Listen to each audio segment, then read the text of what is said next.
Hi children, welcome to our channel learn think and grow. 1 മുതൽ 7 വരെയുള്ള ക്ലാസ്സുകളുടെ വീഡിയോകൾ നമ്മുടെ ചാനലിൽ അപ്ലോഡ് ചെയ്യുന്നുണ്ട്. ഓരോ ക്ലാസ്സുകളുടെയും വീഡിയോകൾ ചാനൽ പ്ലേലിസ്റ്റിൽ അവൈലബിൾ ആണ്.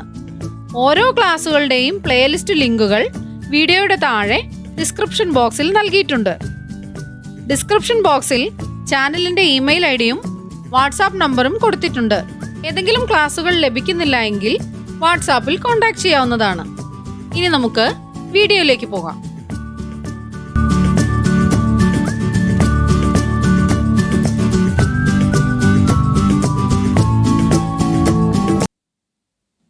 യൂണിറ്റ് 1 മധ്യകാല ഇന്ത്യ അധികാര കേന്ദ്രങ്ങൾ ഭാഗം 2. ഡൽഹി മുഗൾ ഭരണത്തിൽ. സൽത്തനത്ത് ഭരണത്തെ തുടർന്ന് ഡൽഹിയിൽ അധികാരം സ്ഥാപിച്ച രാജവംശമായിരുന്നു മുഗൾ രാജവംശം. 1526 ഏപ്രിൽ 26 ഡൽഹിക്കടുത്തുള്ള പാനിപ്പത്തിൽ കാബൂളിലെ, ഇന്നത്തെ അഫ്ഗാനിസ്ഥാൻ, കാബൂളിലെ ഭരണാധികാരി ബാബറുടെയും സൽത്തനത്ത് ഭരണാധികാരി ഇബ്രാഹിം ലോധിയുടെയും സൈന്യങ്ങൾ ഏറ്റുമുട്ടി. ഇബ്രാഹിം ലോധിയെ പരാജയപ്പെടുത്തി ബാബർ ഡൽഹി പിടിച്ചെടുത്തു. സുൽത്താൻമാരുടെ ഭരണകാലം നമ്മൾ പഠിച്ചു. അതിൽ ലോധി വംശം, സയ്യിദ് വംശവും ലോധി വംശവുമെല്ലാം ഭരണാധികാരികൾ ദുർബലരായിരുന്നു എന്ന് നമ്മൾ പഠിച്ചു. ലോധി വംശത്തിലെ ഇബ്രാഹിം ലോധിയെ പരാജയപ്പെടുത്തി ഇന്നത്തെ അഫ്ഗാനിസ്ഥാൻ കാബൂളിലെ ഭരണാധികാരി ബാബർ ഡൽഹി കീഴടക്കി, ഡൽഹി പിടിച്ചെടുത്തു. പീരങ്കിയും വെടിമരുന്നും ഉപയോഗിച്ചതിനാൽ ബാബറുടെ സൈന്യത്തിന് ഇബ്രാഹിം ലോധിയുടെ സൈന്യത്തെ എളുപ്പത്തിൽ പരാജയപ്പെടുത്താനായി. ബാബർ പീരങ്കിയും വെടിമരുന്നും ഉപയോഗിച്ചാണ് ഇബ്രാഹിം ലോധിയുടെ സൈന്യത്തെ പരാജയപ്പെടുത്തിയത്.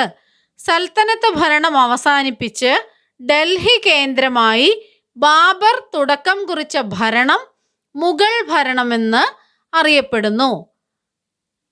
ലോധി വംശത്തെ പരാജയപ്പെടുത്തി അധികാരം പിടിച്ചെടുത്ത രാജവംശമാണ് മുഗൾ രാജവംശം. മുഗൾ ഭരണമാണ് പിന്നീടുണ്ടായത്.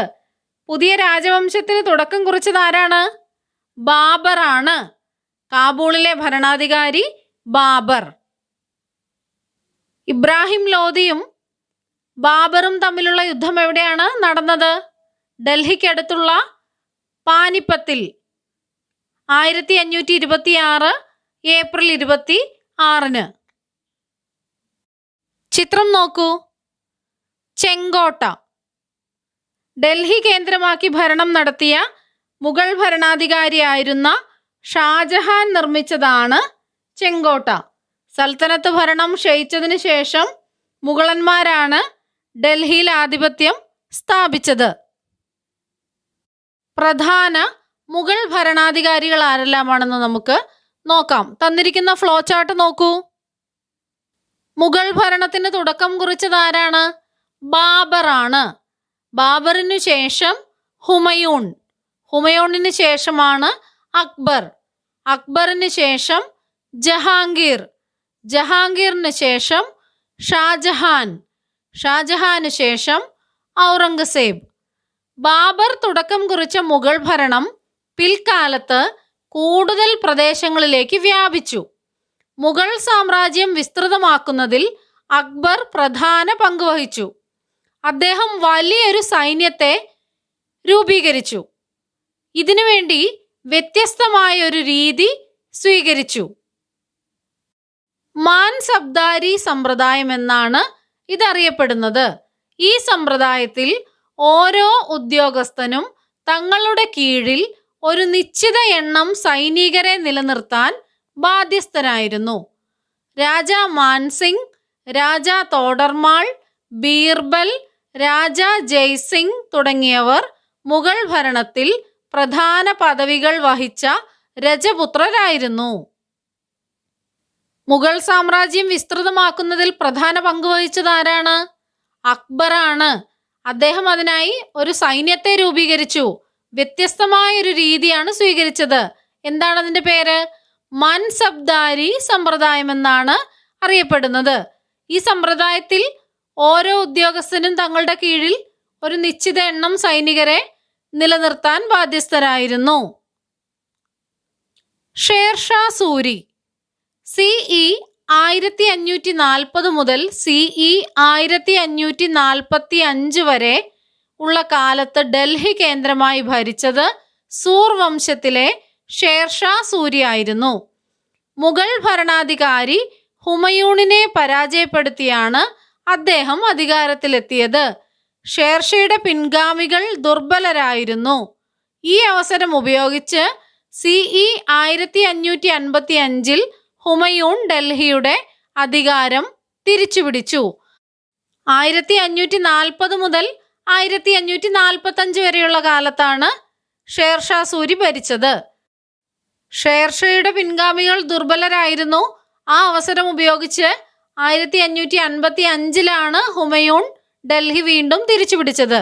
ഹുമയൂണിന് ശേഷം അക്ബർ, ജഹാംഗീർ, ഷാജഹാൻ, ഔറംഗസേബ് എന്നിവരായിരുന്നു മുഗൾ സാമ്രാജ്യത്തിലെ പ്രധാന ഭരണാധികാരികൾ. അക്ബറുടെ അധീനതയിൽ ഉൾപ്പെട്ട പ്രദേശങ്ങളാണ് ഭൂപടത്തിൽ നൽകിയിരിക്കുന്നത്. ഏതൊക്കെയാണ്? ഖാൻദേശ്, മാൾവ, ഗുജറാത്ത്, ബീഹാർ, ബംഗാൾ, ഡൽഹി, മുൾത്താൻ, കാബൂൾ, കാശ്മീർ. അക്ബർനാമയും ഐൻ-ഇ-അക്ബരിയും. അക്ബറുടെ കൊട്ടാരത്തിൽ ജീവിച്ചിരുന്ന അബുൾ ഫസൽ എഴുതിയ ചരിത്രകൃതിയാണ് അക്ബർനാമ. ഈ പുസ്തകത്തിന് 3 ഭാഗങ്ങളുണ്ട്. ആദ്യ ഭാഗം അക്ബറുടെ മുൻഗാമികളെയും, രണ്ടാം ഭാഗം അക്ബറുടെ ഭരണകാലത്തെയും, മൂന്നാം ഭാഗം അക്ബറുടെ ഭരണ സംവിധാനത്തെയും പ്രതിപാദിക്കുന്നു. മൂന്നാമത്തെ ഭാഗം ഐൻ-ഇ-അക്ബരി എന്നും അറിയപ്പെടുന്നു. ഐൻ-ഇ-അക്ബരി എന്നറിയപ്പെടുന്നത് മൂന്നാമത്തെ ഭാഗമാണ്. അക്ബർനാമ രചിച്ചതാരാണ്? അക്ബറുടെ കൊട്ടാരത്തിൽ ജീവിച്ചിരുന്ന അബുൾ ഫസലാണ് അക്ബർനാമ എന്ന ചരിത്രകൃതി രചിച്ചത്. മുഗൾ സാമ്രാജ്യം ഏറ്റവും വിസ്തൃതി പ്രാപിച്ചത് ഔറംഗസേബിന്റെ കാലത്തായിരുന്നു. തന്നിരിക്കുന്ന ഭൂപടം നോക്കൂ. ഔറംഗസേബിന്റെ കാലഘട്ടത്തിലെ ഇന്ത്യയാണ് തന്നിരിക്കുന്നത്. മുഗൾ സാമ്രാജ്യം ഏറ്റവും വിസ്തൃതി പ്രാപിച്ച കാലഘട്ടമായിരുന്നു ഔറംഗസേബിന്റെ കാലഘട്ടം. 50 വർഷക്കാലമാണ് അദ്ദേഹം ഭരണം നടത്തിയത്. ഔറംഗസേബിന് ശേഷം മുഗൾ സാമ്രാജ്യം ദുർബലമായി. എങ്കിലും 1857 വരെ ആ രാജവംശം നിലനിന്നു. ദക്ഷിണേന്ത്യയിലെയും പശ്ചിമേന്ത്യയിലെയും അധികാര കേന്ദ്രങ്ങൾ. മധ്യകാല ഇന്ത്യയിൽ ഡൽഹിക്ക് പുറമെ ഇതര മേഖലകളിലും ചില രാജവംശങ്ങൾ നിലനിന്നിരുന്നു. അവ ഏതൊക്കെയാണെന്ന് നോക്കാം. ചോളരാജ്യം, വിജയനഗരം, ബാമിനി. പ്രദേശം ദക്ഷിണേന്ത്യ. ദക്ഷിണേന്ത്യയിൽ നിലനിന്നിരുന്ന അധികാര കേന്ദ്രങ്ങൾ രാജ്യങ്ങളായിരുന്നു ചോളരാജ്യം, വിജയനഗരം, ബാമിനി. പശ്ചിമേന്ത്യയിൽ നിലനിന്നിരുന്നതായിരുന്നു മറാത്ത സാമ്രാജ്യം. ഏതൊക്കെയായിരുന്നു ദക്ഷിണേന്ത്യയിലെയും പശ്ചിമേന്ത്യയിലെയും പ്രധാന അധികാര കേന്ദ്രങ്ങൾ? ചോളരാജ്യം, വിജയനഗരം, ബാമിനി ഇവ ദക്ഷിണേന്ത്യയിലെയും മറാത്ത സാമ്രാജ്യം പശ്ചിമേന്ത്യയിലെയുമായിരുന്നു. ചോളരാജ്യം CE 9-ാം നൂറ്റാണ്ടോടെയാണ് ചോളരാജവംശം പ്രബലമായത്. കോമൺ ഇറ 9-ാം നൂറ്റാണ്ടോടെ ചോളരാജവംശം പ്രബലമായി. രാജരാജ ചോളനും രാജേന്ദ്ര ചോളനുമായിരുന്നു പ്രധാന ചോള ഭരണാധികാരികൾ.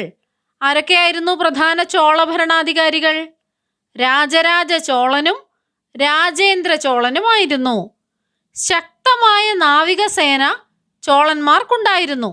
ഇവരുടെ സ്വാധീനം മലേഷ്യ, ഇന്തോനേഷ്യൻ ദ്വീപുകൾ എന്നിവിടങ്ങളിലേക്ക് വ്യാപിച്ചിരുന്നു. എന്താണ് ചോള രാജവംശത്തിന്റെ പ്രത്യേകത? ശക്തമായ നാവികസേനയുണ്ടായിരുന്നു. ഇവരുടെ സ്വാധീനം മലേഷ്യ, ഇന്തോനേഷ്യൻ ദ്വീപുകൾ എന്നിവിടങ്ങളിലേക്ക് വ്യാപിച്ചിരുന്നു.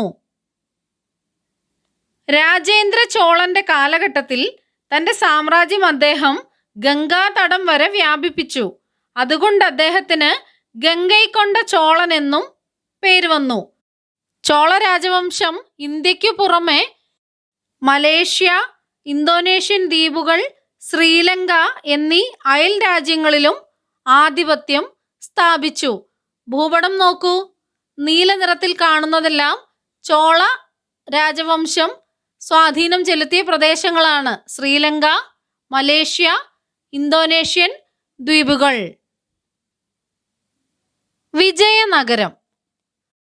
വിജയനഗര രാജ്യത്തെക്കുറിച്ച് പേർഷ്യൻ സഞ്ചാരിയായിരുന്ന അബ്ദുർ റസാഖിന്റെ വിവരണത്തിലെ ഒരു ഭാഗമാണ് നൽകിയിരിക്കുന്നത്.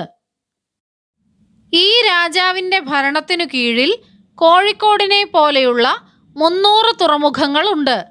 അദ്ദേഹത്തിന്റെ ഭരണത്തിനു കീഴിലുള്ള പ്രദേശങ്ങളിൽ യാത്ര ചെയ്യണമെങ്കിൽ കുറഞ്ഞത് 3 മാസത്തെ സമയമെങ്കിലും വേണം. രാജ്യത്തിന്റെ ഭൂരിഭാഗം പ്രദേശങ്ങളും ഫലഭൂയിഷ്ടവും പതിവായി കൃഷി ഇറക്കുന്നതുമാണ്. സൈന്യത്തിന്റെ അംഗബലം 11 ലക്ഷം വരും. എന്തൊക്കെയാണ് നമുക്കിതിൽ നിന്ന് മനസ്സിലാവുന്നത്? വിജയനഗരത്തെക്കുറിച്ച് അബ്ദുർ റസാഖ് എന്തെല്ലാമാണ് പറഞ്ഞിരിക്കുന്നത്? വിജയനഗര രാജ്യത്തിൽ ധാരാളം തുറമുഖങ്ങൾ ഉണ്ടായിരുന്നു. ഭൂരിഭാഗം പ്രദേശവും ഫലഭൂയിഷ്ടവും പതിവായി കൃഷി ഇറക്കുന്നതുമാണ്. സൈന്യത്തിന്റെ അംഗബലം 11 ലക്ഷം വരും. ഭരണത്തിന് കീഴിലുള്ള പ്രദേശങ്ങളിൽ യാത്ര ചെയ്യണമെങ്കിൽ കുറഞ്ഞത് 3 മാസത്തെ സമയമെങ്കിലും വേണം.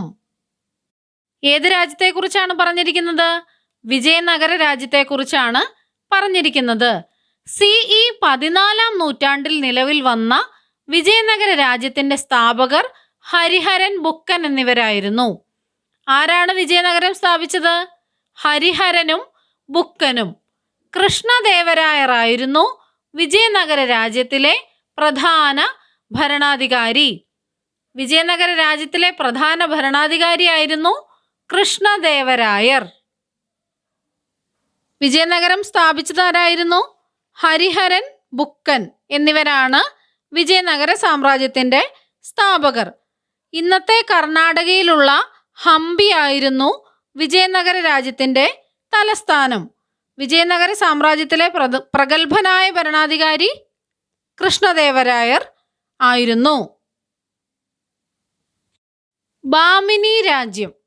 അലാവുദ്ദീൻ ഹസൻ ബാമൻ ഷാ ആയിരുന്നു ബാമിനി രാജ്യത്തിന്റെ സ്ഥാപകൻ.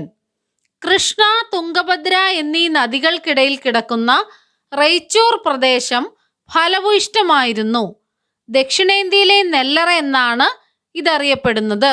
ഈ പ്രദേശത്ത് ആധിപത്യം നേടാൻ വിജയനഗര ഭരണാധികാരികളും ബാമിനി രാജാക്കന്മാരും നിരന്തരം യുദ്ധങ്ങൾ നടത്തിയിരുന്നു. ബാമിനി സാമ്രാജ്യത്തിന്റെ സ്ഥാപകൻ ആരായിരുന്നു? അലാവുദ്ദീൻ ഹസൻ ബാമൻ ഷാ. ബാമിനി സാമ്രാജ്യവും വിജയനഗര രാജ്യവും തമ്മിൽ ഏത് പ്രദേശത്തിന് വേണ്ടിയാണ് യുദ്ധം ചെയ്തിരുന്നത്? റൈച്ചൂർ പ്രദേശത്തിന് വേണ്ടിയായിരുന്നു. കൃഷ്ണ, തുംഗഭദ്ര എന്നീ നദികൾക്കിടയിൽ കിടക്കുന്ന പ്രദേശമാണ് റൈച്ചൂർ പ്രദേശം. ഫലഭൂയിഷ്ടമായിരുന്നു റൈച്ചൂർ പ്രദേശം.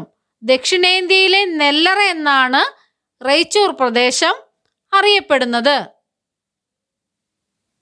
റൈച്ചൂർ പ്രദേശങ്ങൾക്ക് വേണ്ടി യുദ്ധം നടത്താൻ വിജയനഗര ബാമിനി രാജാക്കന്മാരെ പ്രേരിപ്പിച്ച ഘടകങ്ങൾ എന്തൊക്കെയായിരുന്നു? കൃഷ്ണ നദിയുടെയും തുംഗഭദ്ര നദിയുടെയും ഇടയിൽ കിടക്കുന്ന പ്രദേശമായിരുന്നു റൈച്ചൂർ. അത് ഫലഭൂയിഷ്ടമായിരുന്നു, കൃഷിക്ക് അനുയോജ്യമായ പ്രദേശമായിരുന്നു. ദക്ഷിണേന്ത്യയിലെ നെല്ലറ എന്നാണ് അതറിയപ്പെടുന്നത്. ആ പ്രദേശം കൈയടക്കുന്നതിനായിട്ടാണ് ബാമിനി രാജാക്കന്മാരും വിജയനഗര ഭരണാധികാരികളും തമ്മിൽ യുദ്ധം ചെയ്തിരുന്നത്. മറാത്ത രാജ്യം. CE 17-ാം നൂറ്റാണ്ടിലാണ് മറാത്തകൾ പ്രബല ശക്തിയായി മാറിയത്. ഭൂമിശാസ്ത്ര സവിശേഷതകൾ മറാത്തകളുടെ വളർച്ചയെ ഏറെ സ്വാധീനിച്ചു. വിന്ധ്യ, സത്പുര പർവ്വതങ്ങളും നർമ്മദ, താപ്തി നദികളും മറാത്ത പ്രദേശത്തെ സമീപ പ്രദേശങ്ങളിൽ നിന്നും വേർതിരിച്ചു. ഇത് മറാത്ത പ്രദേശത്തിന് പ്രകൃതിദത്തമായ സംരക്ഷണം നൽകി. മറാത്തി ഭാഷയും സാഹിത്യവും ജനങ്ങളിൽ ഐക്യബോധം വളർത്തി. മറാത്ത സാമ്രാജ്യം ഭൂപടം നോക്കൂ. മറാത്ത രാജ്യത്തിന്റെ അധീനതയിലുണ്ടായിരുന്ന പ്രദേശങ്ങളാണ് നീല നിറത്തിൽ കൊടുത്തിരിക്കുന്നത്. പൂനെ ആസ്ഥാനമാക്കിയാണ് മറാത്ത സാമ്രാജ്യം ഭരണം നടത്തിയത്. സി 17-ാം നൂറ്റാണ്ടിലാണ് മറാത്തകൾ പ്രബല ശക്തിയായി മാറിയത്. വിന്ധ്യ സത്പുര പർവ്വതങ്ങളും നർമ്മദ താപ്തി നദികളും മറാത്ത പ്രദേശത്തെ സമീപ പ്രദേശങ്ങളിൽ നിന്നും വേർതിരിച്ചു. മറാത്ത പ്രദേശത്തിന് പ്രകൃതിദത്തമായ സംരക്ഷണം നൽകി. എന്താണത്?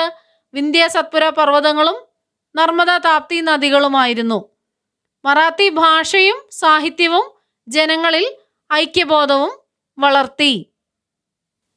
മറാത്ത സാമ്രാജ്യത്തിലെ പ്രധാന ഭരണാധികാരി ശിവജി ആയിരുന്നു. ഛത്രപതി എന്ന സ്ഥാനപ്പേർ അദ്ദേഹം സ്വീകരിച്ചു. ശക്തമായ നാവികസേനയും കരസേനയും മറാത്ത രാജ്യത്തിന്റെ പ്രത്യേകതയായിരുന്നു. പ്രബലമായ രാഷ്ട്രീയ ശക്തിയായി മാറാൻ ഇതവരെ സഹായിച്ചു. മറാത്ത രാജ്യത്തിന്റെ ആസ്ഥാനം പൂനെയായിരുന്നു. ആരായിരുന്നു മറാത്ത രാജ്യത്തിലെ പ്രധാന ഭരണാധികാരി? ശിവജി ആയിരുന്നു. അദ്ദേഹത്തിന്റെ സ്ഥാനപ്പേരെന്തുവായിരുന്നു? ഛത്രപതി.